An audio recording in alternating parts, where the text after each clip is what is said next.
Hello, I'm Geoff Pevere, movie critic for the Toronto Star and co-author of the book Mondo Canuck, a Canadian pop culture odyssey. And what we're looking at is the opening credits for Donald Shebib's 1970 film Goin Down the Road, a movie which is a landmark in Canadian films, Canadian filmmaking.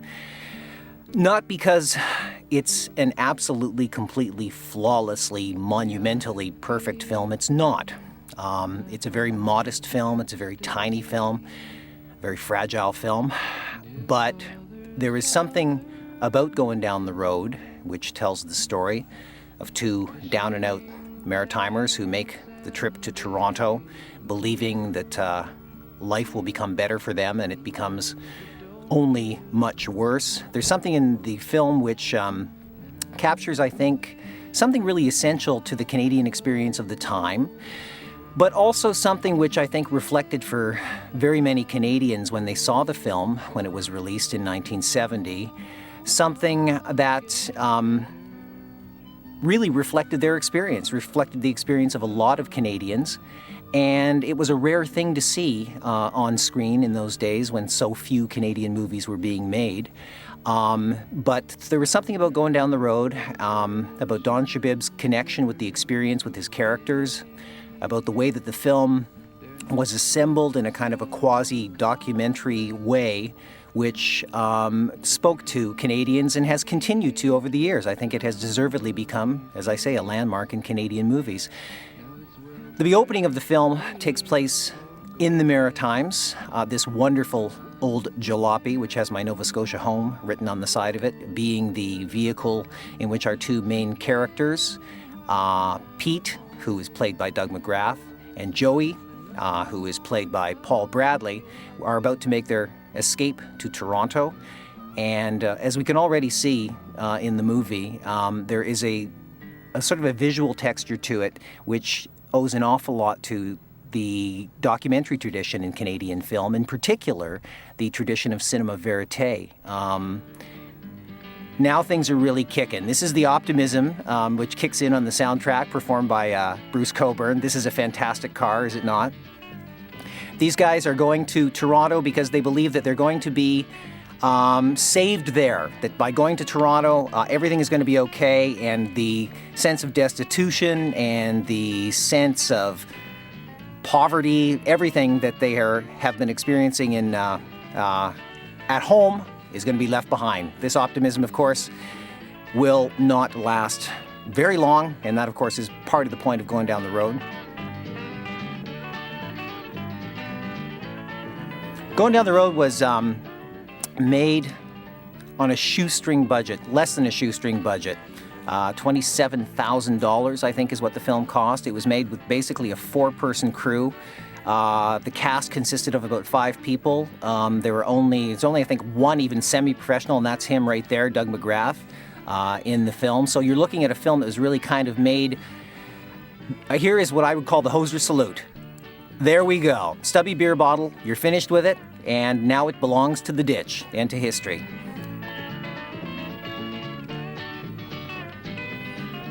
The horizon, beyond which lies Toronto.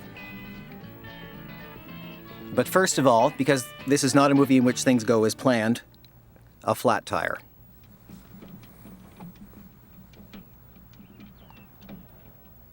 I don't think I've ever seen a movie in which more beer is consumed than in Goin Down the Road. Hanson said he'd get us a job, so what are you worrying about?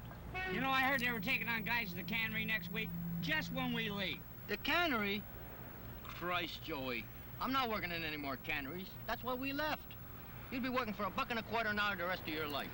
I just keep on thinking. That's an interesting shot by Richard Leiterman, where the beer bottle is balanced, using basically a guitar as an opportunity to balance a beer bottle on it. The performance of these guys is really quite interesting because Paul Bradley, whom we're looking at right there, this is Doug McGrath. Doug McGrath had some experience as an actor, theatrical experience. Paul Bradley had, as far as I know, not really done anything. He was cast by Shebib largely on the strength of his absolutely incredible expressive face. And faces are a really important thing in this movie. A lot of the movie consists of shots, as we will see, of people reacting in silence to what other people are doing, and something which cinematographer Richard Leiterman was extremely sensitive to, I think largely out of his documentary background. And we just saw the skyline of Toronto circa 1969, and that was what was passing for the city of Sodom back in 1969. Imagine, look at it there. Barely recognizable by today's standards. I think we're approaching it now. Hide your daughters. Joey warns us, as if. Look how empty those streets look, too. Looks pretty dead in there, Pete. Can she cook? I don't know. I never met her before. Well, I'll eat anything right now. They've been knocking for 5 minutes now. Anyone with any sense would have given up long ago. But you see, these guys don't have any sense, and that's the point. Going Down the Road, the story as it's written by William Fruet is really an account of kind of systematic puncturing of the dreams of these characters. Peter McGrath in particular is somebody who is dreaming of coming to Toronto and, as I said, leaving all his pain behind him. He imagines Toronto as a kind of an emerald city. But what we will see over the course of the film is that every single one of the dreams of these characters is systematically thwarted and beaten down.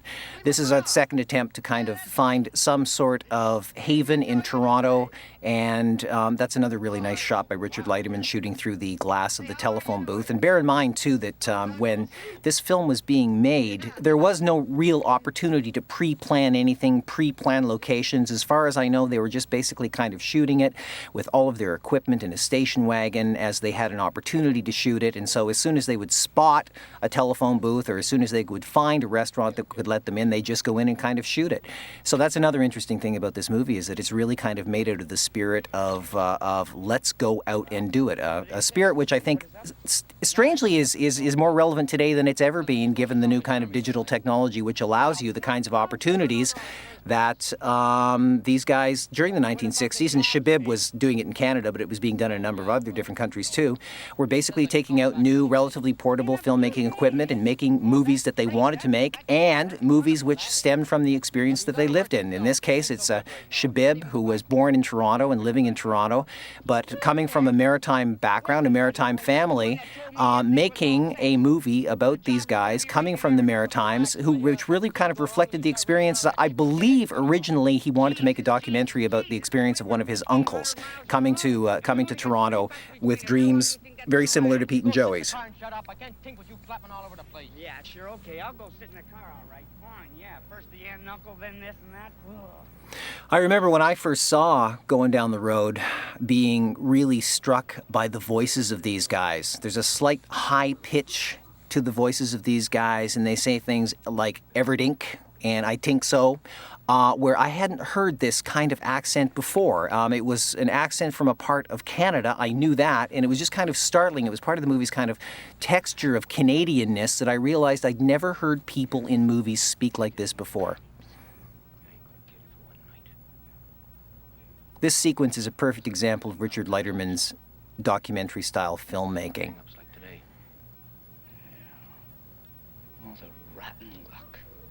Look at the way that Leiterman focuses on some of the other faces of the men in the hostel. Again, constantly reinforcing a texture of observed and captured reality that weaves in seamlessly with the fiction and actually contributes towards the, I think, the realistic and more convincing nature of the fiction itself. Trainees, we offer excellent promotional opportunities for the right man. That's me. I'm the right man. Well, listen to this. Those shots. Very nice. Leiterman, who was shooting the film using one camera, had worked for a number of years with Alan King and Alan King Associates, and had started making Going Down the Road right after shooting what was probably one of the most significant achievements in the entire history of the cinema verite movement, which was Alan King's A Married Couple. This was, I believe, Leiterman's first project after doing that. And a lot of that kind of residual powers of observation are at work in this film, like that. You know, I wouldn't mind having a job in an office. There are certain implausibilities in this film which the film amazingly gets away with. In this one, for example, Pete fancies himself as an advertising executive. Now, anybody who can lie on a bed in a Toronto flophouse and imagine themselves as an advertising executive is seriously deluded. But it also contributes, and here he goes, off to face yet another crushing disappointment in his life. But it's part of the kind of sort of reversed fairy tale quality of the movie, where the innocence of these guys and their own kind of levels of delusion works in a way in the film, because it reinforces the point of people trying to struggle out from living beneath, living below, as these images suggest, and encountering for the first time a process whereby they see that their chances of escape are absolutely impossible.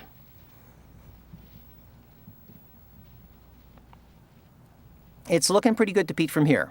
He wouldn't mind an office like this at all. Whatever possessed you to come here looking for a job? This is not a promising opening to a job interview. Nothing in your background to suggest even an interest in advertising.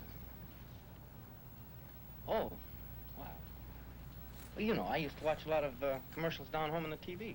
That is a perfect answer, and it's ultimately, I think, one of the most Canadian answers I can think of. I can't think of a country where people spend more time sitting around avoiding bad weather by watching television, and in a country in which our dreams are frequently kind of shaped by television. So the idea that Pete could get this job simply because he's watched cool commercials on TV is, to me, a touching and, I would say, distinctly Canadian one. You've been a carpenter's apprentice, a house painter, 6 months with a cartage company. You don't even have a high school diploma. And the sort of job you're applying for calls for a university degree. No, what's the sense of getting an education? I mean, do you need an education to work in the docks or in the mines? There ain't a hell of a lot to choose from in the Maritimes, you know. It's interesting to observe the way that Peter's awareness of his own situation develops over the course of the film. That response, for example, in which he describes the pointlessness of having a job if you live in the Maritimes, or an education, if you live in the Maritimes, where there's no sensible way of taking advantage of that education, shows that Peter is beginning to get a sense of the world outside his own experience, yet at the same time he's still kind of childish and naive enough to believe that he could just kind of walk into an office like that and ask for a job like that. Thought it was a cop, huh? Funny. Where the hell you been? It's 1 in the morning. I looked the old town over. Hey, I got a job. You did? Yep. Great, that's great. This is probably another one of those sequences where the crew literally were walking down the street and walked into this restaurant and said, you know, can we shoot here, and then had an opportunity to do so. There are a number of shots like this in the film. Don Shebib has talked about the fact that there were basically, you didn't need to get permission in those days to shoot anything or shoot anywhere because nobody was making movies in Toronto. It didn't even occur to people that you might actually need to ask permission to shoot in places. You just went and did it. Now, as a metaphor for the futility of mass production assembly line labor, it doesn't get much stronger than this job in the bottling plant that Pete and Joey get. And Leiterman and Shebib take great advantage of the visual opportunities to create metaphors for futility in this factory, and metaphors for kind of like broken dreams, and also just you keep seeing those caps put on those bottles.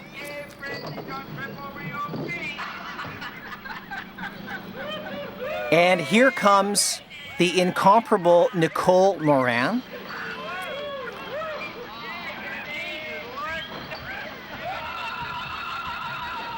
And she is responded to in appropriate fashion by the incomparable Paul Bradley.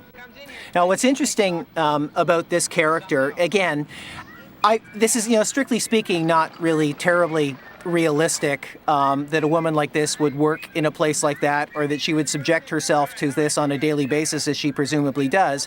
But again, as a kind of a symbol of the unattainable for Pete and Joey, who are more used to looking at women on the kinds of cards that we're looking at than in real life, it somehow works. And it's really interesting, too, that she, like the boss, happens to be French-Canadian, because often in a lot of forms of English Canadian culture, French that which was French seemed kind of remote, seemed kind of unattainable, and particularly in the Canadian film industry at the time, the Quebecois film industry seemed to be doing really, really well and had already scored with a number of successful films and had an international reputation. And I think there was a lot of Quebec envy that was going on in Canadian culture at the time. And it's really interesting that that Pete's idea of success is not only economic, it's sexual as well. I mean, he's constantly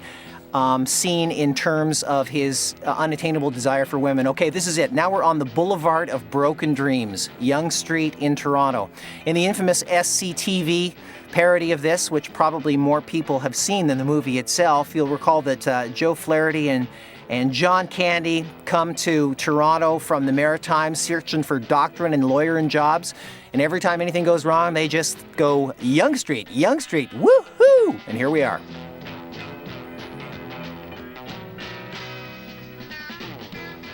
It's really interesting, of course, to see downtown Toronto at this time. These were obviously shots that were just kind of taken out on the streets on a very busy Friday or Saturday night in 1969. This is the kind of action that you would have seen there.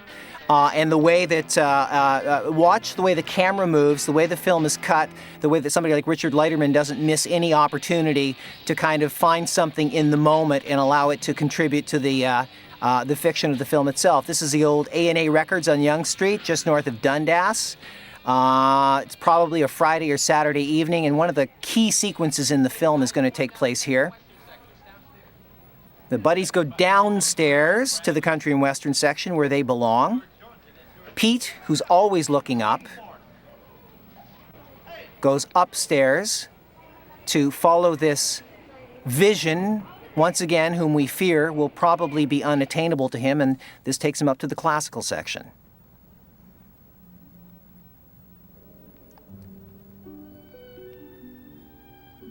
This is the music of Eric Satie, of course.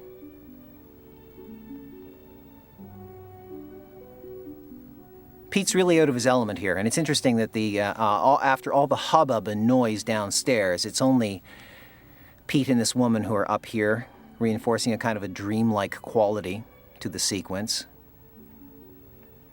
Again, probably the most frequently used visual motif in this movie is Pete looking on from a distance.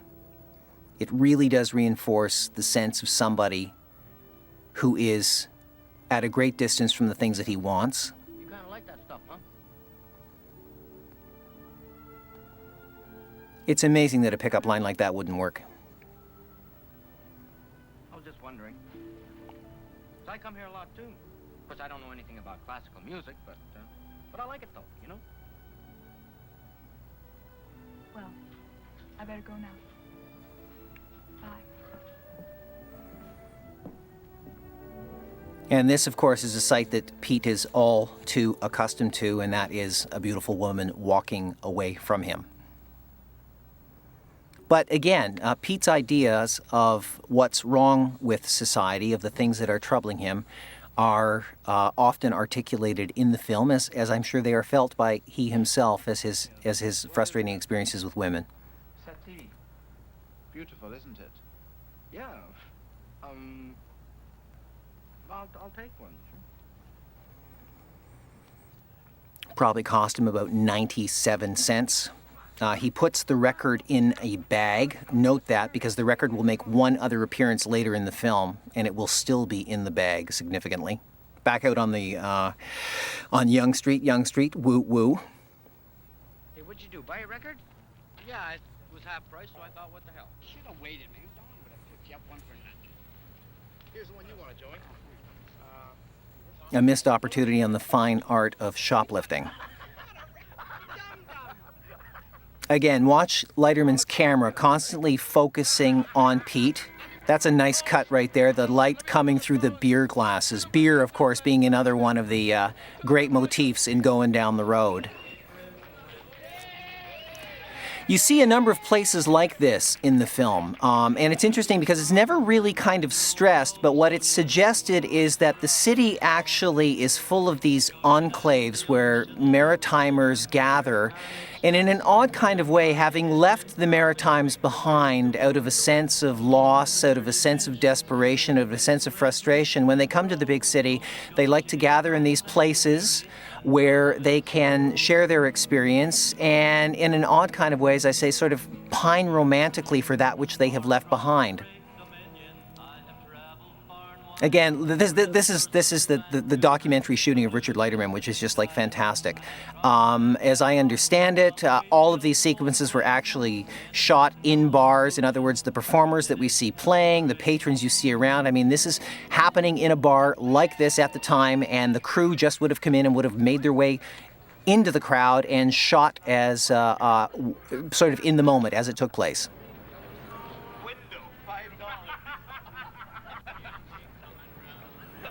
Another very common visual motif in Goin Down the Road is the idea of people looking through windows. Pete in particular is a character whom we always see through one kind of screen or one kind of scrim or another. And again, even there is a sense that that's it. That's the world they want. That's Yonge Street. There we got the sign that says college, but again, it's off in the distance. It's not for them. Back to the bottling plant. The morning after. But those were the days, though, weren't they? You could smoke anywhere.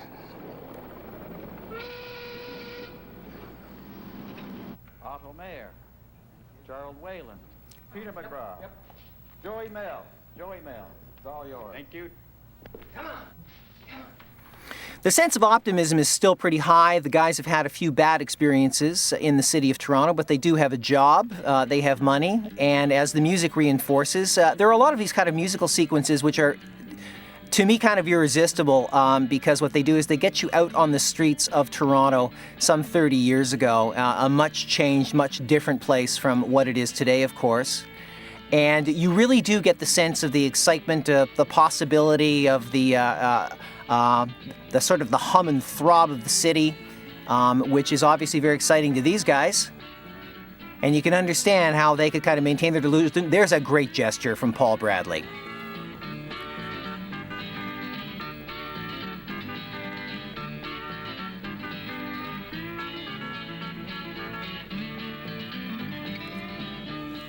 I had most of those posters, not these ones, mind you, but some of the other ones. And this is, of course, Joey's idea of Home Sweet Home. You see, Pete's sense that things aren't working out the way they should be, that he just isn't getting everything he deserves, of course, is reinforced every single day when Nicole makes her stroll through the assembly plant. Again, Pete looking from a distance. All non-professionals, again, aside from McGrath. She's only up for what she can get. Well, she can get it from me anytime. I can take her. As if.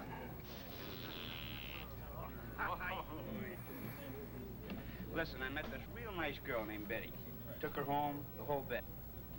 So I was thinking, maybe you go out with her girlfriend. What do you think? I don't know. What's she look like? Pete constantly looking off into the distance.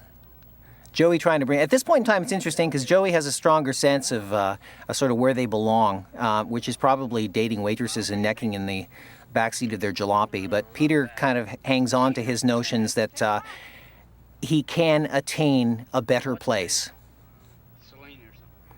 We are now introduced to the great Jayne Eastwood. Here she goes. Ain't that right, Zoe? Not kidding, Joey. Every time Grace gets a little headache, she goes home. You gotta say something. What about this one guy? Don't he say nothing? Nothing. Besides, I told you what I thought was going on there. Oh, ones that think around. In the SCTV parody of Goin Down the Road, which is, as I say, probably even more legendary than the film itself, Jayne Eastwood kind of just proves how wonderful she is by playing the same role, a parody of Betty that she does in this in the film itself. I know it's her business what she does, only we gotta make up for it. Well, now that ain't fair, is it? I mean, look at tonight. Agnes was off at 8, and there was just me and Sally. You know, what are you gonna do? Well, I told you, you're gonna talk up more, honey. Well, I don't know. It's not that easy. Pete looking on from the back Come on, seat. Pete, let's take a walk, huh? Want somebody to hold your hand? Ha ha, you're a riot, Much has been sort of written over the years over the relationship between Pete and Joey and the role that women play in that relationship. And it's really kind of interesting to me because I think that Pete is a character who, because of his experience of the world and his limited experience of the world, and obviously very, very limited opportunities for education, is a guy who focuses a lot of his blame, a lot of his anger sort of against women, because women do represent what is most frequently unattainable to him. So in a weird kind of way, one of the blocks to his, I think, larger political understanding of what is hemming him in has to do with his sort of obsessive pursuit of women whom he cannot, who will obviously wouldn't have any interest in him, but this kind of reinforces his sense of anger against the world. And so when he learns of the growing relationship between Joey and Betty, he reacts very angrily and very intensely because he sees this as yet another example of the world closing off opportunities to him.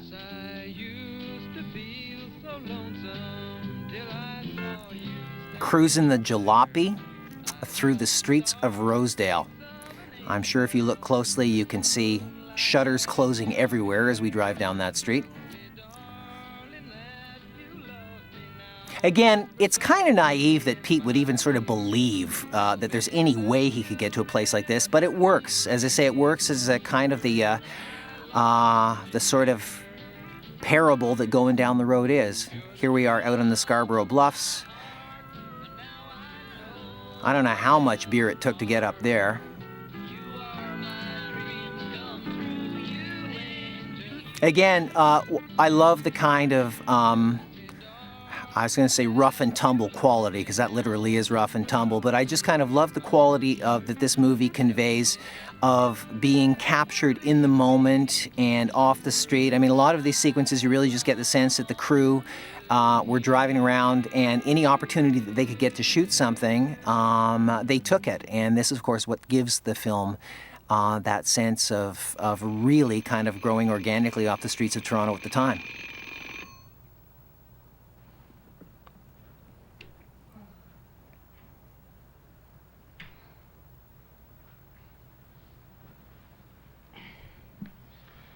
Come on, Pete. Yes, 6:30. I'm not going to work today. Okay, suit yourself. And who can blame him? Even with a breakfast like that sitting beside him, bowl of cereal and a bottle of beer. Hey, Pete, you can't take no day off.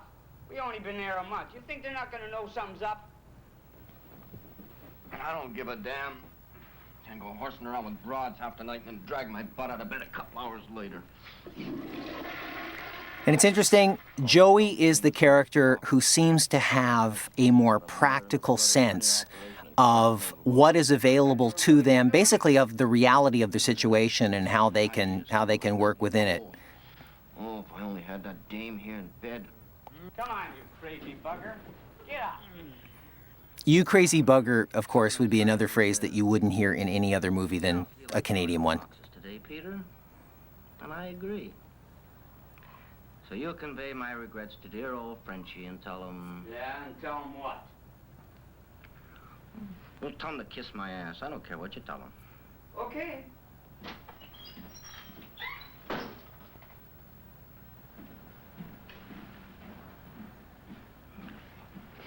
What you tell him anyway?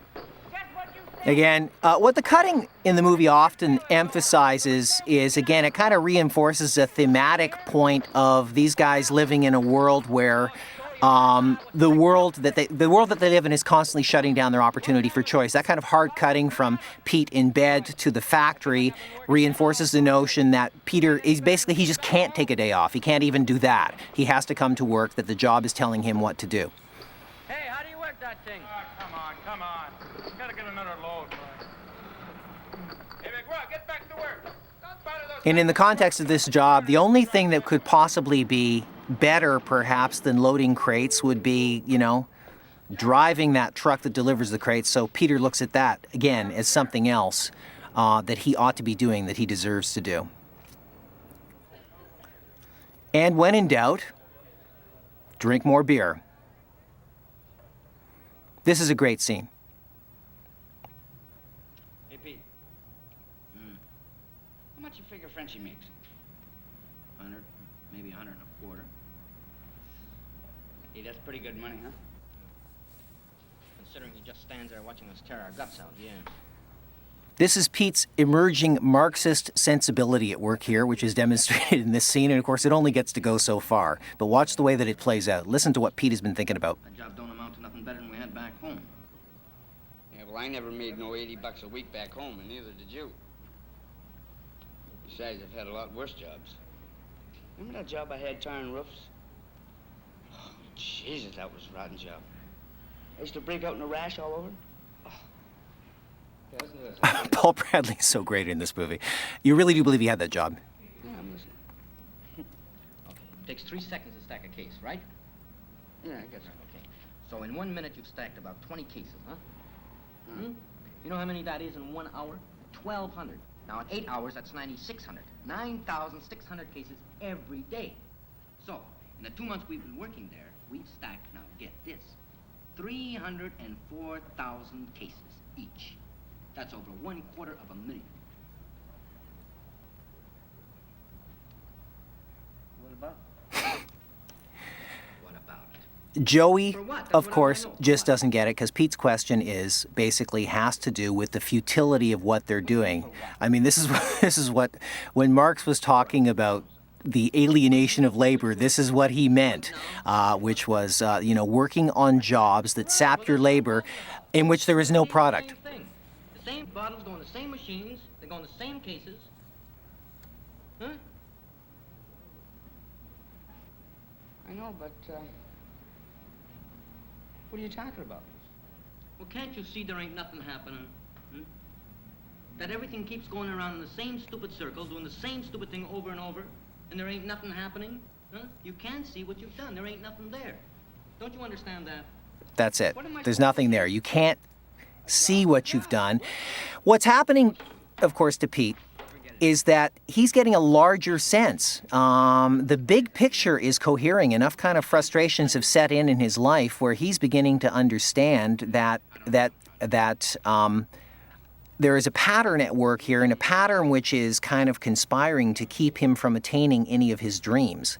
And the painful thing about this character, of course, is that the realization of that futility and the seeing of that big picture doesn't offer anything other than an understanding of it. It doesn't provide him with a way out.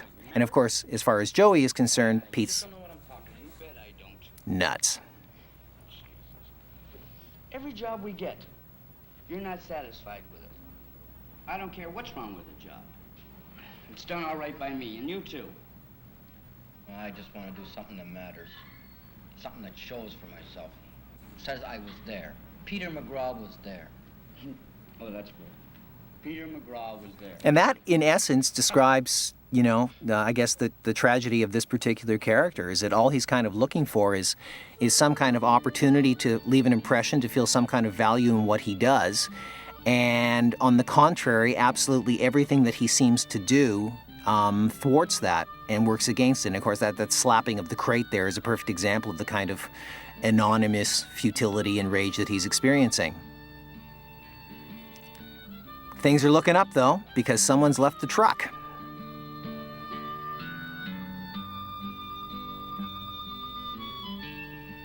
And what's kind of charming about Pete is, this is a really dumb thing for Pete to do, but we've already seen Pete do a number of really dumb things, but we know that Pete's not really dumb because we've also just seen him try to explain to Joey That's another beautiful shot by Richard Leiterman again. Pete looking through the machinery. A nice image for the entrapment of the character.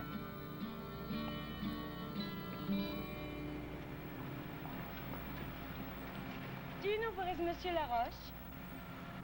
Who? Monsieur Laroche. Oh, yeah, Frenchie. It's hard to imagine how an opportunity could set itself up in a more potentially disastrous way in this man's life than this one. He's on the truck and she's come by and it all falls down. So there I am, just lying there, see? Crates all over the place, my head spinning round and round. So I open my eyes, and there they are. Those two great, big, beautiful things just hanging there. Are you all right, she says. So what'd you say to her? What's interesting about this scene is that the situation he describes is not really the situation that we just witnessed. Now, whether it's because they simply, as I guess, they probably couldn't reshoot things with him just lying there and describing it the way it does, I like the way it suggests Pete embellishing the experience. That great poster of Raquel Welch in the background from 10 million years BC. That was a poster that was a really, really common thing to see in the late 60s. You think they'd show a little appreciation for me trying to better myself? Yeah, no. Take it easy. Smell like a whorehouse. Betts really likes this stuff. I like the cracked mirror surrounded by the girly pictures in which Joey makes himself up to see Betts. Here's Pete's resentment at Joey going and seeing Betts. Because I think what he senses is that Joey's relationship with Betts is basically another kind of capitulation to the sort of cycle of futility that he was describing earlier in the pub.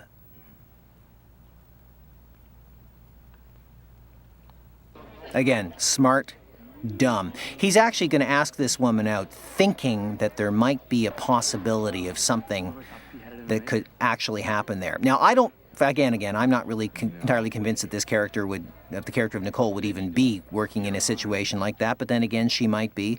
And I find it hard to buy that she would go out with this guy, but she does, and again, in the context of the movie, it works, because again sort of helps to kind of reinforce one of the central themes of Goin Down the Road, which is the gradual crushing of the optimism and the dreams of these characters.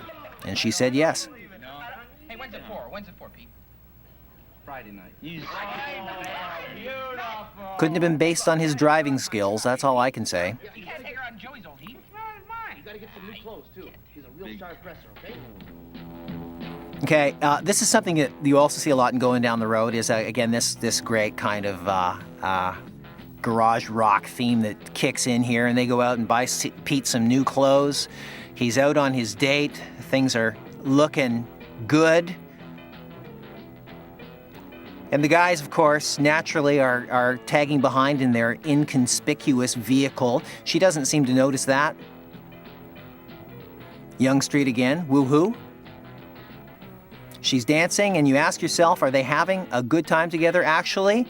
Those tings that he was talking about? No, and as they pull away, we see that Pete's sitting in the background. She's not dancing with him. Pete again viewed through glass, in this case, beer glasses. The suit, the car, everything, again, was pointless. He got the date with the unattainable woman, and she is about to give him the ultimate emasculating rejection. Yeah, me too. I'm gonna have to learn to do a few of those dances myself one of these days. Yeah? Thanks again, Petey. I would invite you in for a cup of coffee, only I got this girlfriend of mine staying over for the night. Oh, that's okay. Just a minute now. Night-night. Again, you're kind of left wondering why she even said yes to the guy in the first place. Bitch, he says, because of course naturally it's her fault. But again, Pete is left alone in the dark. Well, not quite alone, as we shall see. Boy, there goes the last light. Yeah, lucky bastard. Oh, Pete's gonna have his hands full tonight, I'll tell you. Yeah. It's Bradley again.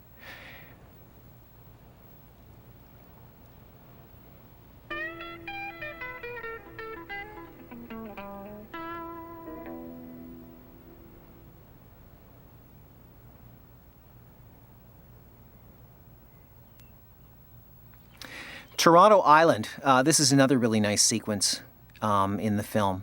Once again, there are the girls, the waitresses, Selena and Betty, in their hair curlers, and Pete is once again eyeing a woman who represents to him all those things in life, which he is getting a clearer and clearer understanding of that he cannot have. And again, as we shall see, a woman walking away from him. You can see the anger building in Pete's face as well. McGrath's performances, actually the performances I think of everybody in this film is really great, but particularly McGrath and Bradley and Jayne Eastwood. Okay. What's the matter, Peter? Don't you like our company? Oh, I've been laying here thinking about you. Oh, sure. Tell us another one. Well, why can't we come with you? Okay, okay. Come on then if you have to. Yeah, who wants to if you're gonna act like that? Oh, come on, let's go. Well, hey, listen, don't be too long, eh? Because we're gonna make some sandwiches. And you got to come back for sandwiches. I love Jayne Eastwood's diction in this movie. She talks about sandwiches. She says "geez," and later on she talks about the ultimate Canadian food staple, which we'll refer to later. All we do is talk, talk, talk. Talking two broads talk at the same time and know what each other's saying. You know how? They don't say anything, that's all. See, Pete's blaming all of this kind of rage that he's got in life against women. And I think that kind of reflects his limited understanding of the world. And what he sees is he sees class opportunities and he sees betterment in terms of sexual opportunities, in terms of romance that he never gets. And as he sees Joey growing closer to Betty, he makes increasing attempts to try and separate them and to get back on the road. Go out by yourselves tonight.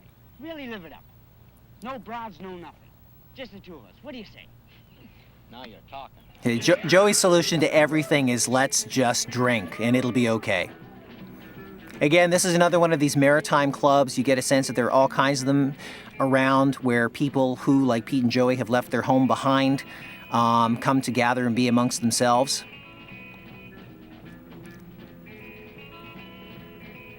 Paul Bradley seems all too convincingly hammered in this particular sequence.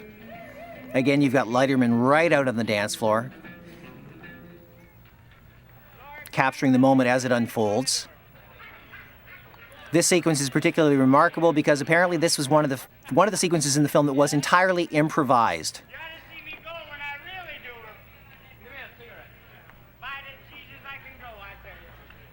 By the Jesus I can go. This was a guy working in the place who wanted to suggest to Bradley that by the Jesus he can go right home if he wants to talk like that. Huh? Just the language. Keep the language What down. language? What he's saying. What's he saying? Jesus. Jesus. Yeah. What's wrong with Jesus? You keep the language down. This So what's wrong with the language? Lots is wrong with the language. You keep the language down. You looking for trouble? I'm not looking for trouble. No, I work here. You work? Huh? So this is a great example of actors kind of taking a moment, an opportunity to this that is provided to them, and actually turning it into something which works, not only works perfectly for the film, but the way that Pete gets angry and as a result of this altercation becomes yet just another sign of his awareness of things closing down on him. Even when he wants to go out and have a good time with Joey, he faces people telling him what he cannot do. He's always facing those limits. He's always kind of hitting those edges and those corners. You ever scared a piss out of him? You and me, we could have taken on the whole club. I'll say. Of course, you need something to wash that beer taste out of your mouth, so presumably a bottle of whiskey would do that. There's a key sequence here because this is the one where I think you really begin to see the change in attitudes in the two characters, and because this is where really Pete does realize that his options are about to clamp absolutely short.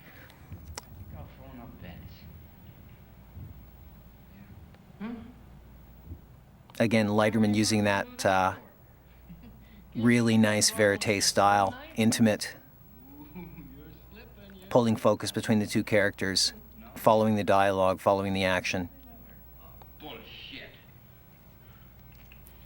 I mean, Vince is a great guy, you know. Hey, but we got a lot of things to do. Hey, remember all the things we talked about? Huh? Yeah, Pete. I've been meaning to talk to you about that. As soon as I get my hair bent back in place. Oh, what the hell for? I mean, Christ, Joey, we just got here a few months ago. We haven't even started yet. We haven't done anything. Well, I know. I want to wait, but it's Beth's. He's knocked up and she's gonna have a kid. Crazy bastard. You crazy bastard. For Pete, this represents the ultimate kind of victory of the life that he's trying to escape. The ultimate kind of inevitable clampdown. And I don't really think it's about jealousy. I don't really think it's about misogyny. I think it's about Pete's understanding of the world. And when Joey announces that he's getting married and that Betty is pregnant, it means the victory of the cycle that he's trying to break out of. No, I can't do that, Pete. Oh, come on, you gotta do it.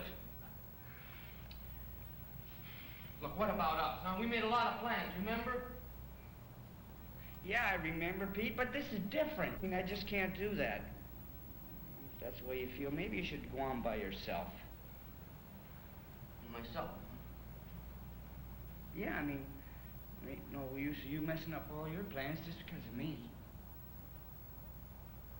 This is one of a number of scenes, I think, that where credit should be generously given to screenwriter William Fruet for writing wonderful scenes between these two guys with a real sensitivity to the authenticity of the experience of people like this, to the way that the way these people talk, what they say directly and what they cannot say. And this is the wedding cake and the beer bottles at the side, and either confetti in Joey's hair or the worst case of dandruff ever.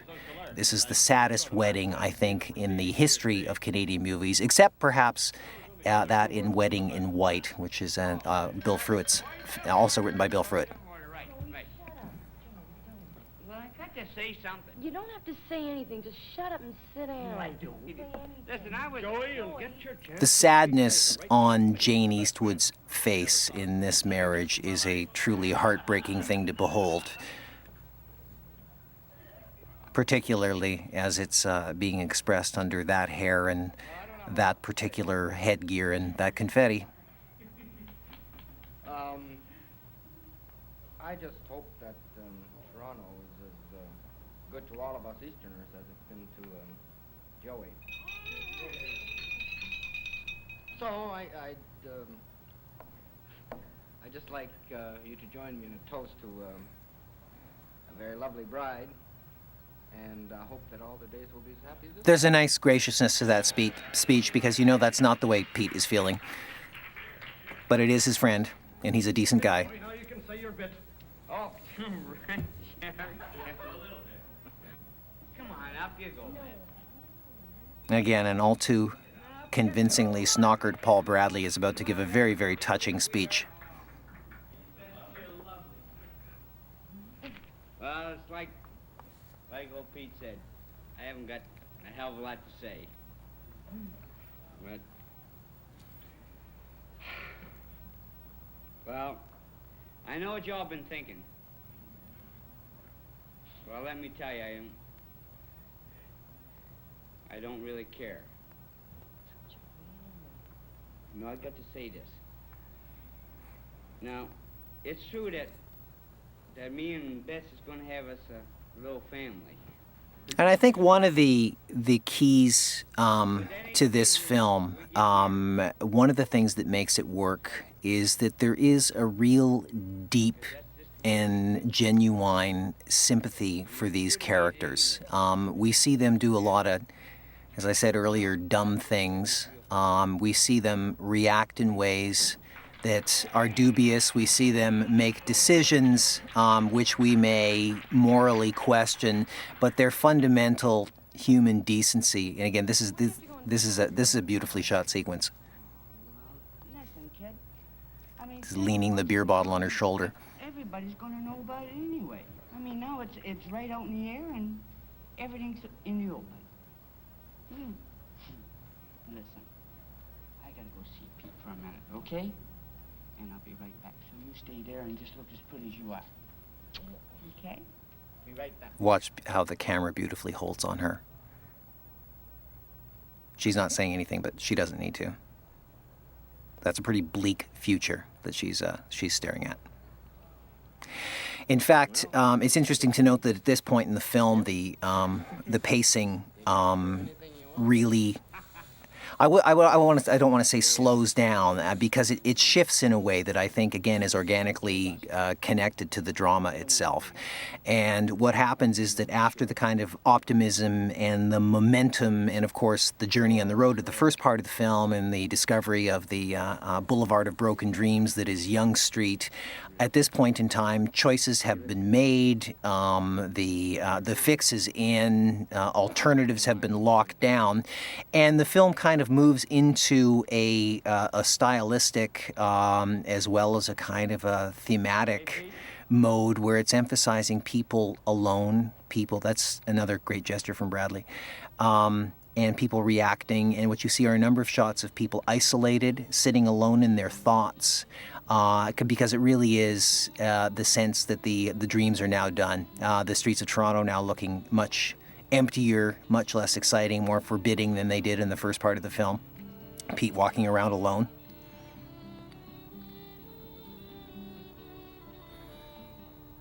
Even drinking alone. But always drinking, of course. But this emphasis on isolation, this sense of having to kind of live with the, having to try and accept the limitations of the life being offered him is, I think, where the real kind of the emotional kicking of the film begins to take place. That beautiful theme, Going Down the Road, by Bruce Cockburn being played again. Of course, this summons back the optimism of the early part of the film.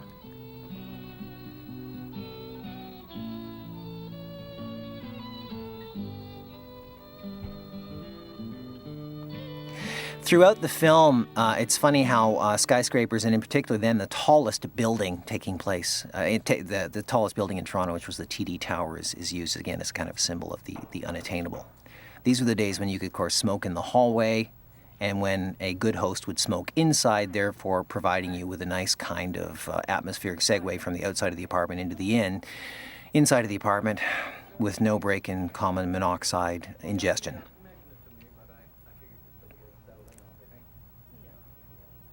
There's a very important moment that's going to take place here. This is their new apartment. Betsy and Joey's. You like it? Yeah. Well, you know, there's still a few things to move around. We got some things to come yet, but we're getting there. All right, sit down. How you been? Where's Joey? He's out getting beer. Natch. Sally says she ain't seen you since the wedding. Oh, yeah, well, you know, I've been kind of busy. I'm gonna give her a call one of these days, though. That'd be nice. Well, anyway, you just sit there and make yourself comfortable, because I gotta make some supper. Hope you like Kraft dinner. Yeah. That's the line. I think that's probably the earliest reference to Kraft dinner to be found in a Canadian film. And for that reason alone, if not for the fact that it's a really great movie, Going Down the Road deserves an important place in the history of Canadian experience. Still a couple left in the fridge. Well, what do you think? Terrific. Where'd you get all this stuff? I got in the back of the TV guide. 3 rooms of furniture, $479 and change. 479? It's worth twice that. See, and it's an interesting kind of shift that takes place in the characters here. Pete having come to his understanding, yeah, Get up at 5 o'clock in the morning. Music just like that. it never stops. And of course it doesn't in this movie, does it? But by now, of course, Pete has an awareness of his circumstances, and Joey, in kind of, you know, the optimism of wedded bliss is kind of bought into credit culture and cannot see the consequences of what he has done at all. The balcony. Have you seen the balcony yet? You haven't? No. Come on. That's what's the matter. Didn't you show him nothing? Huh? What do you think? Quite a view, huh? Christ, yeah, terrific. Everything. Yeah, me and old Bets are doing pretty good. We talked it over last night. Probably buy us a new car in the spring. Charger, something like that. I don't get it, though. Again, those are the TD towers seen off in the distance on the horizon. The story of Pete and Joey and Going Down the Road is it's interesting. It comes along around 1970, which I think is right around the time that Margaret Atwood writes the book on the called Survival, which cites that the predominant theme in Canadian literature is simply getting by, whereas in American literature it's a sense of triumph, and Canadian literature it's just getting by. And again, it's so strongly reinforced in so many Canadian movies. Here they go. They've lost their jobs. This was inevitable, of course. And Going Down the Road was like only one of a number of Canadian films which constantly reinforced the notion that life was hard, triumph was much easier said than actually lived. You shouldn't have told him off. The hell with it. Come on. Oh, yeah, that's okay for you to say. But I got a phaser, you know. Bastards. Oh, Joey, not your job. Again, Pete looking on at the married couple. Joey, we can't afford to have Nicely framed in the background there. Honey, what are we gonna do? Now listen, don't worry, babe. Now I'll get something. Well, you're gonna have to, Joey, because I can't go on working much longer, you know. I mean it. I know. Don't you worry. A number of films would follow Going Down the Road, particularly in the 1970s. Films like Wedding in White and Paperback Hero and Montreal, Maine, which tended to also reinforce the theme, particularly as it was being experienced by male characters, of the futility of dreams. I don't think this reflects a negativity in Canadian movies either. I think what it reflects is it has an awful lot to do with the docudramatic background of a lot of filmmakers at the time who came out of a tradition of making films usually about marginal characters on the outside of society, who usually made films about that were politically motivated and dealt with inequity in society, and I think this showed in the feature films that they made as well. It's interesting. He can open you have to keep a lighter no further away than anywhere. An opener no further away than anywhere that you might reach. Another one of those kind of hard cuts that takes us from optimism and possibility down to the sort of the grinding reality of working in a car wash.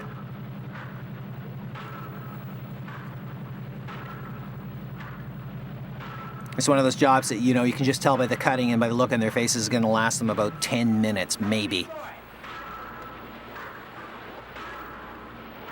See, the boys are still capable of playing a little bit, but it's much more half-hearted than it once was.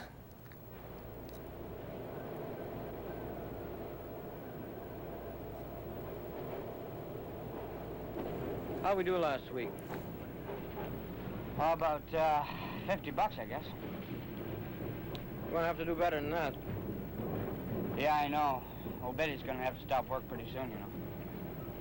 You send that letter to the employment yet? Hey, what? I said, did you send that letter to the employment yet? Oh, yeah. I like this cut because it's not really... what's happened is that they've lost that apartment, which you knew they were going to, and now they're moving into a flop house in Parkdale. But it's simply the cut from one scene to the next which gets us there. It's a nice kind of economy of storytelling. You all right, babe? It's better on the inside. Yeah.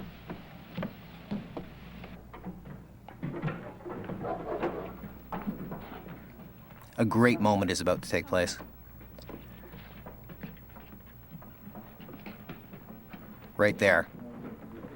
That cop whose presence in that building tells you so much about the experience of the people living there, actually just happened to be leaving the building at the time that they were coming up the stairs and getting that shot. It's just one of those fantastic moments of serendipity in filmmaking. You can sleep in here. And the way I figured is maybe we could get a blanket or a sheet or something and put that down, and then you could have some privacy. Huh? It'll be a real gas, no kidding. 3 of us together? Sure, I don't need much room. Just clean the place up a bit, it'll be fine. Right, and look at all the money that we're gonna save, huh? Bets? Oh, what's the matter, honey? Now listen. This isn't gonna be for very long. I know this isn't much. But all it's just gonna have to do right now until we get on our feet. I mean, hell, we were gonna move anyway into that nice apartment next year. Of course, at this point in time, Joey seems to be the only person capable of clinging to any kind of optimism whatsoever. Stinks in here. That's a nice bit of writing on Bill Fruet's part. And again, holding on those faces, because these are people who are will tell us a lot more by the expression on their faces than they do in their words.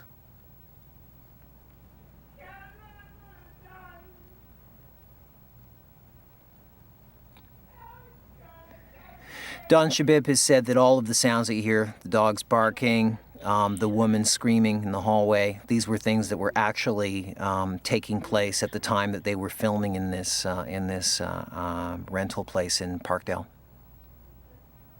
And again, that is an example of that kind of documentary opportunity presenting itself. And if you're there and you're open to and you are aware of these things and can take advantage of them and incorporate them to them, what they do is they provide your fiction with an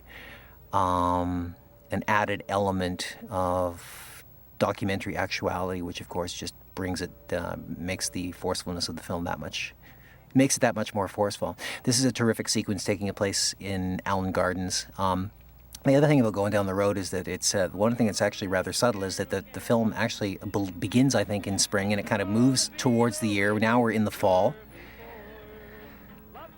And this sequence is one of the most incredible for me because it is the one that most clearly involves shooting, just taking advantage of an opportunity taking place. You have a magician, perhaps a maritime magician, leading an impromptu sing-along. You have a number of, obviously, very seasoned drinkers, perhaps homeless people, the cast, all taking part in a kind of a spontaneous display of community as well as sadness and desperation, which Shebib was there to capture, and it provides, I think, one of the most vivid scenes in the film. Hey, yeah, good idea. Hey, Chief. Got a little snort of that? Yeah, just a little one, huh? Get them guys a drink coffee. Here, buddy, you dropped some of your money. Yeah, I got all pockets. Get them guys a drink, okay? I get a bowl of goof. If you want to... Now, you know these guys weren't reading from any script. This was just an example of the taking advantage, again, of that opportunities provided by real life if you are available to them. Which comes, I think, from Shebib's documentary background as well. Dropping the bottle. This is the bottle is dropped, so there's no point in staying. These guys walk off, but I love this gesture with the coat. The only thing I love more is that Pete picks it up. Party's over.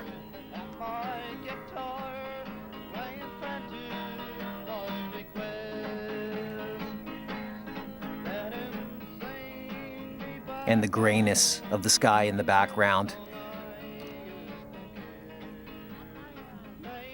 The leafless trees.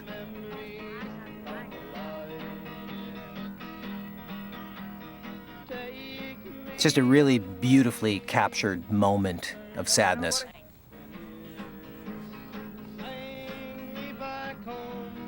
Again, Jayne Eastwood's performance to me is every bit as good when she's not saying anything as when she is.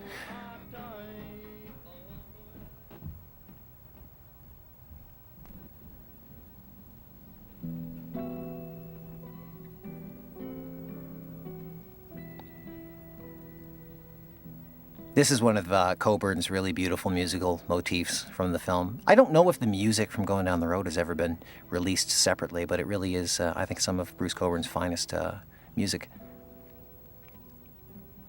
Again, really, in terms of plot, not much happening here, and not much we really need to know about. It's just, I mean, really all that's happening is nothing in the lives of these guys. But the places that Shebib takes them to, the places in the city where they watch the ships and where they're walking in the fog, nicely, I think, kind of reinforces the just how far. I mean, the ship sailing off without them into the distance is a really kind of nice image of just how even the dreams have now completely passed Pete and Joey by. Something that the music also reinforces. Always beer, though. It's never, things completely haven't gone to hell as long as you've got beer.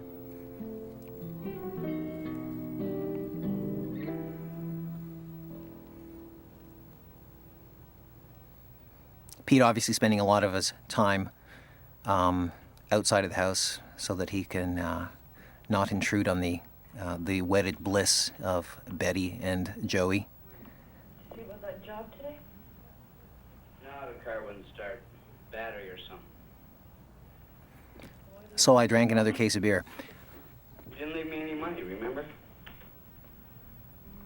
That's the guitar which we saw at the very beginning of the film, too. That on the side of the road as they were fixing the tire that Pete was balancing his beer bottle on.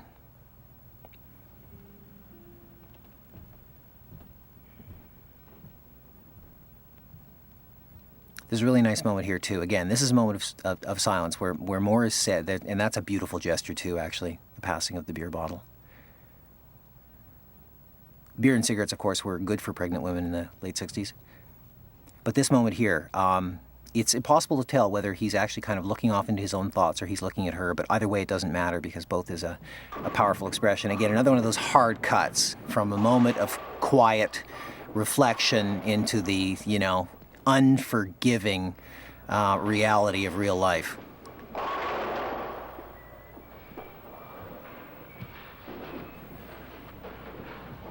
And we don't need to know much about this, except for the fact that this is another one of these jobs that only any human could stand for about 5 minutes. And that Pete is at a stage now where, in order to bring money home, he's taking just about every job that he possibly can.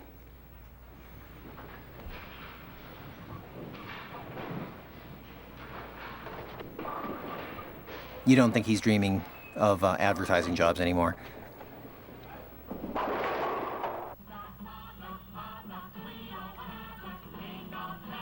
Something of a cliche, I think, in movies is to show that people have usually reached the nadir of their existence when they're at home watching cartoons. And that was one, I think, called King Arthur's Court, I think. Again, the home grooming can't even afford to go to a barber. Hey, Pete, how's you going? And you've got to love the flannel shirt, which is basically the Canadian tuxedo that is being worn by Jayne Eastwood in this.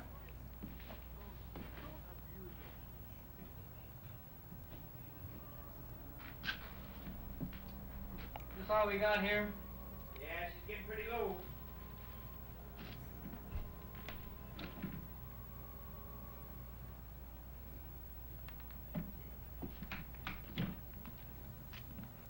The portrait of the horses running wild and running free above the fridge in the apartment.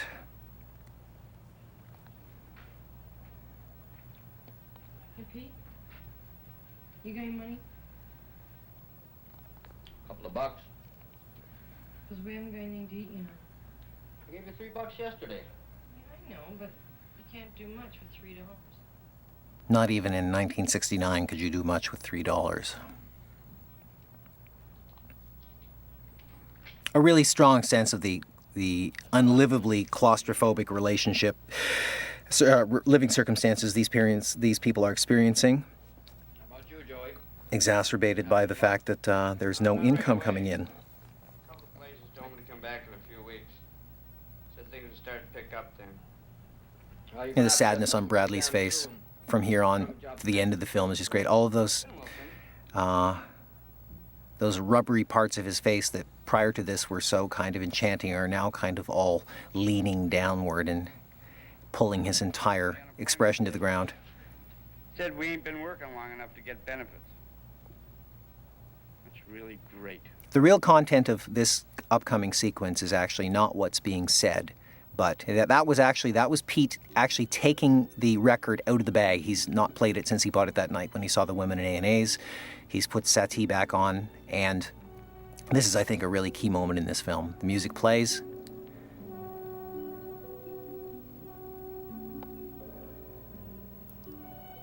And the characters think.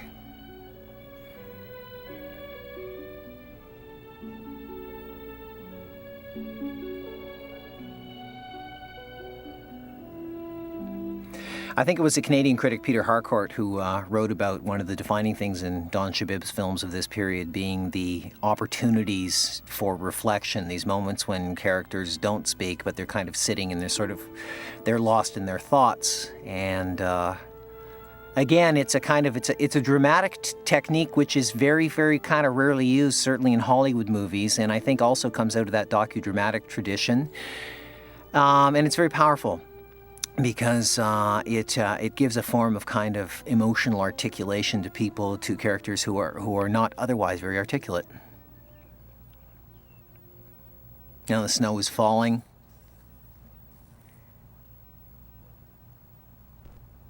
And this is, of course, the introduction. That's a nice image of the car covered in snow. The car that was once the vehicle in which bore them westward, looking out the window, looking at the snow, drinking a beer.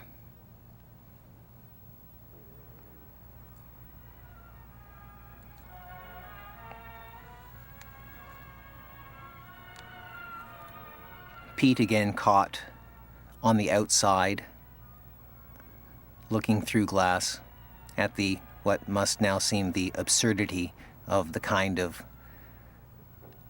success that he once thought for attainable for himself. You know, Going Down the Road it deals with people who are just basically on the verge of becoming homeless. And it's interesting as one walks in the streets of Toronto today, how many people you see carrying signs saying that they're from the Maritimes and they're homeless and they need money. I remember when I saw Going Down the Road on CBC television in, I think, 1971. I had heard of it. I'll never forget seeing this particular sequence. Look, you know, I'm not going to start knocking every time I walk in here. You know, if you got a little business to take care of, pick a better time. Oh, that's a bloody laugh. Every time I turn around, I see you. Well, fine. So next time you want to tear off a little piece, let me know, and I'll take a walk, okay? Oh, Jesus Christ, Peter, who the hell do you think you are? Jesus Christ. The guy who lives here, remember? The one who works? What's that supposed to mean? Just what I said. You know, you haven't brought any money in here in the last 3 weeks since we left the car wash, so don't you give me a lot of crap about walking in here. Yeah, well, anytime you don't like it, you can leave, you know. That moment, for better or worse, will be the moment that I will always remember, that glimpse of Jayne Eastwood's derriere, because I remember seeing that on CBC television and thinking, oh, so this is what public broadcasting is all about. And watch TV. That's a goddamn lie, and you know it. Is it? Well, what have you done? Come on, tell me.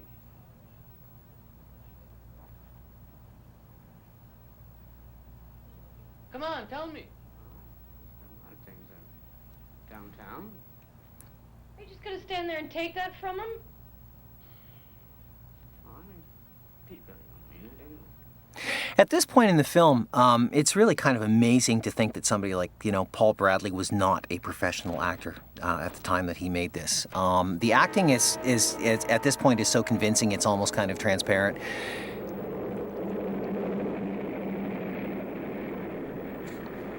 The emphasis is on the boats and the vehicles and the trains going by, and Pete has no refuge. Now his only refuge is to actually just kind of get outside, which is why we see him alone so much. This is a really kind of nice moment, because this is sort of like the final refrain of the initial optimism experienced by these two guys. The snow is falling. And that's a beautiful shot.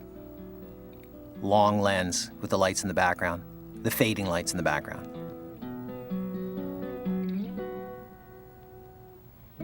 And the sense of playfulness that emerges in this is a really kind of bittersweet, because it really does suggest an abiding friendship between these guys, but something lost. And of course, they've got their job now is distributing flyers, which is also a job that is very much in evidence today in Toronto. And I doubt that there's anybody who does that job who chooses to.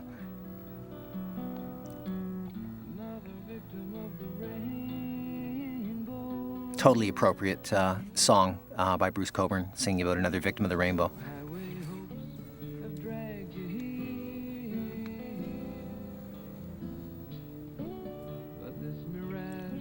At its more light-hearted moments earlier in the film, I mean, the relationship between Pete and Joey, I think, is the one that kind of, established that kind of the archetype of the two hosers, really, which ultimately led to Bob and Doug McKenzie on SCTV, and I think probably Wayne and Garth as well later on Saturday Night Live. I think that these were the guys that basically, this is where it all began.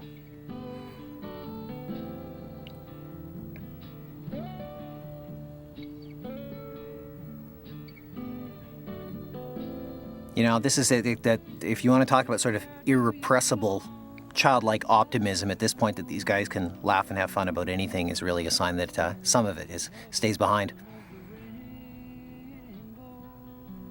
Meanwhile, of course, the song is telling us that it's all kind of futile.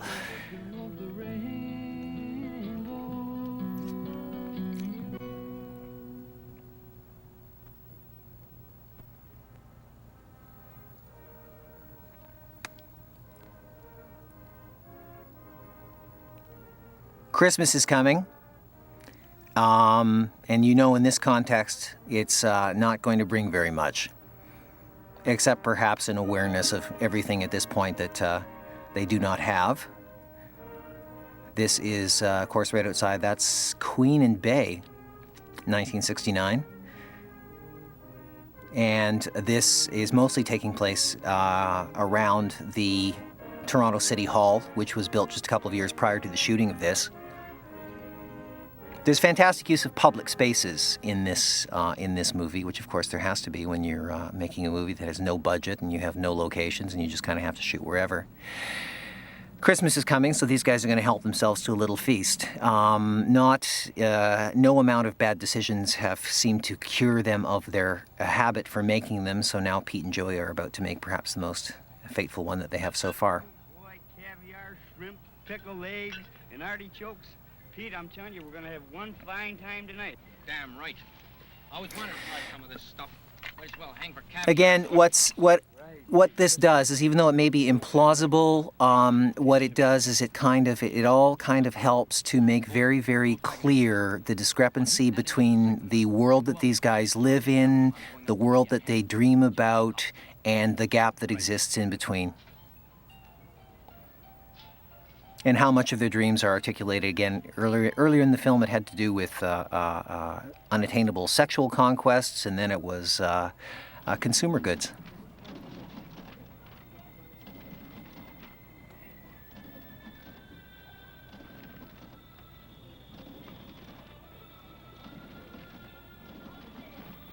Really horrible Christmas music on the soundtrack. You shouldn't have rung it right up. We're together. Oh, I'm sorry, sir. I'll start taking these things out to the car. Okay, Ralph? And you settle up with him. What a cunning heist scheme.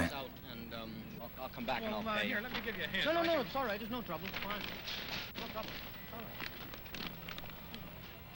You'd think they'd have picked a cashier with a shorter bag boy than this one, but they didn't. But again, they're not all that wise, are they? And so we learn that actually, perhaps Joey wasn't lying when he said earlier he couldn't go and look for a job because the car won't start, because in this case it won't. Hey, you guys gonna pay for this or what? Yeah, I'll be there in a minute, okay? Hey, come back here! That guy nearly slips. That amazes me every time that he makes this across that wet parking lot wearing what are probably loafers. Get out of here! Clown's gonna pull a fast one on me! Joey! Hey! Alarm up! Now, this is probably done in one take, and again, mostly without cuts. And it's an entirely convincing fight scene because it's just messy and sloppy and unfair and unpretty and desperate.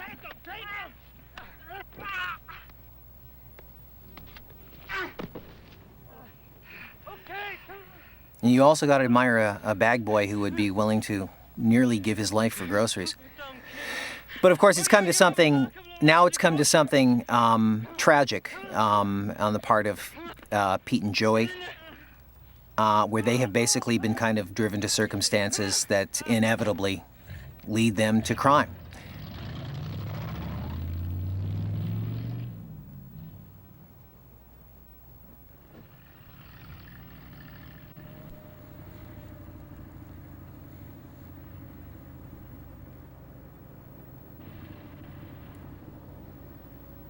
You have to go and hit him with that iron for. Did you see what you did to him? Jeez, he was clobbering us. Besides, I didn't mean to hit him that hard. Stop at the first phone you come to. What for? So we can call somebody. We just can't leave him lying there. He could die, you know. That's an interesting shot. I mean, I think that shot exists to remind us that they didn't kill the Loblaw's boy, although I didn't really think that they had. But I guess it would just be too much to suggest that Pete and Joey are killers apart from everything else. I know a good place down by the lake. This is going to begin to take us to the end of the film, and then once again we have Pete and Joey back in the car together where we began, although the circumstances and the journey are far different than they were at the beginning of Going Down the Road.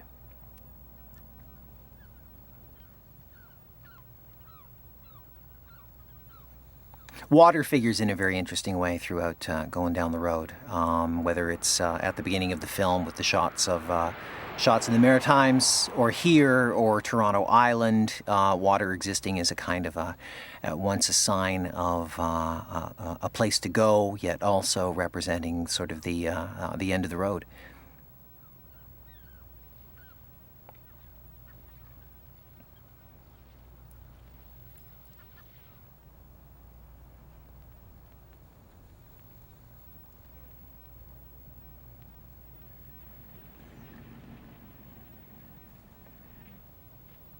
Hey, that's my stuff out there. What the hell's going on? Take it easy. Be careful. Can't even stay in this dive. This is Parkdale in Toronto. Many neighborhoods, many streets of which look exactly the same today as they did when this was shot.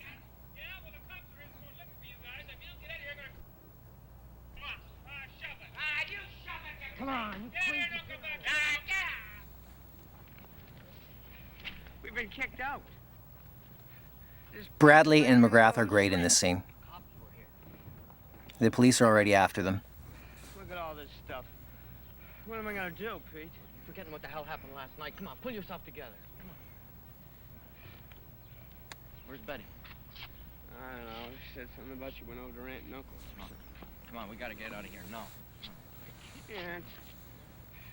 All this stuff is gonna get ruined and warped and everything. So you want to go to jail over some crummy furniture? Okay, let's go get Betsy. Oh. We can't take Betty. Why? She's pregnant. We gotta move fast. This is a really interesting moment, too, because Pete talks Joey into leaving without Betty.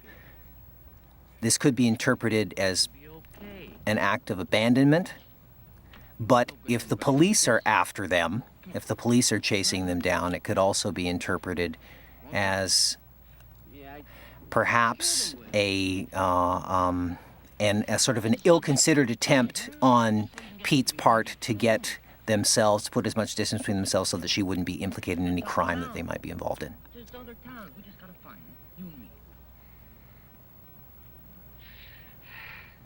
Look, we'll hawk the television set. Huh? It'll take us to the coast.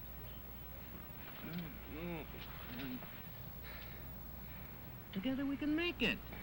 Look, it's just as easy as getting... The coast they're talking about now, of course, being the West Coast. You just kind of keep on moving. The road in Canadian movies constantly emphasizes the sense of a really, really huge country with lots of empty space in it and more places to travel than destinations to actually get to. And here they're leaving Toronto and they're heading west, I believe. And these are the final images of Goin Down the Road, which places our characters back out on the highway that they began in. The musical refrain by Bruce Cockburn plays again. And the message being that they're continuing on the road, though their journey will not take them very far because there isn't really any possibility for these two guys.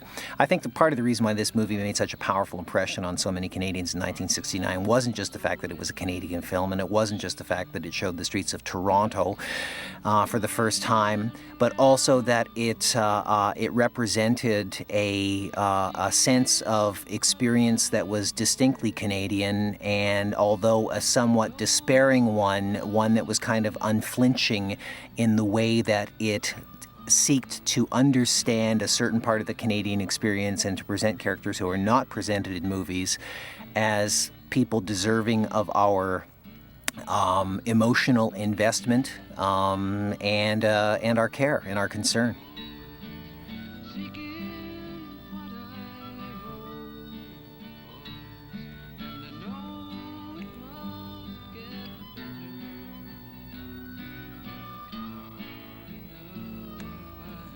And that's a dark horizon that Pete and Joey find themselves heading into at the end of Donald Shebib's 1970 movie, Goin Down the Road.